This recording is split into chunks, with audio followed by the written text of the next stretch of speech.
Hello, and this week we get to talk about a great subject called affirmative action and the Supreme Court ruling that changes the entire landscape for not just, you know, uh, students that come from disadvantaged backgrounds, but also the privileged students because they're the ones who are going to be missing out on learning from the other classes that didn't have the same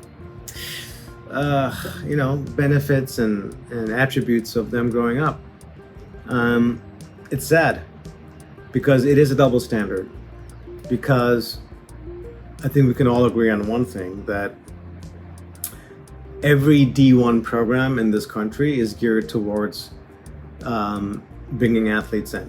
And how is it different for those athletes who get a different bar for their academic achievement than the other non-athletes in the same program? That's exactly what affirmative action is. You're sort of leveling the playing field. So if it's okay for the sports, why is it not okay for the non-athletic students? And this is my gripe with it. This is my exact, issue with the constant BS that's out there on affirmative action. Because you're perfectly okay having a college athlete, be it a basketball player or a football player, having a very low ACT score, but getting him into a D1 school and having them succeed. Why? The answer is very simple. It's money. And money should not dictate what advantages are provided for certain children or not. And it's hypocrisy. It's true, total hypocrisy. And I say this myself because I used to be a student athlete. And so I know the program. I'm well aware of it. And it's the abuses in the program.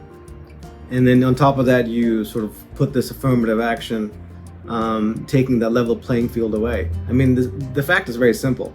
You can't expect a child from a impoverished school system to have the same SAT score or the ACT score as a kid from a privileged one. That's just nonsense. So the whole point of college is to bring diversity and cultural awareness to the entire student body so the privileged kids can learn from the non-privileged kids and vice versa. That's the whole point of education. It's not just education, it's a cultural education.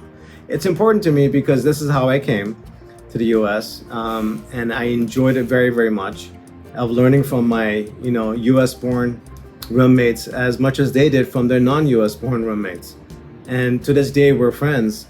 That spans 30 plus years, but they're thrilled of the fact that they weren't next to the boy next door growing up.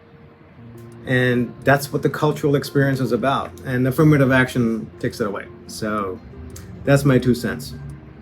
Enjoy the read.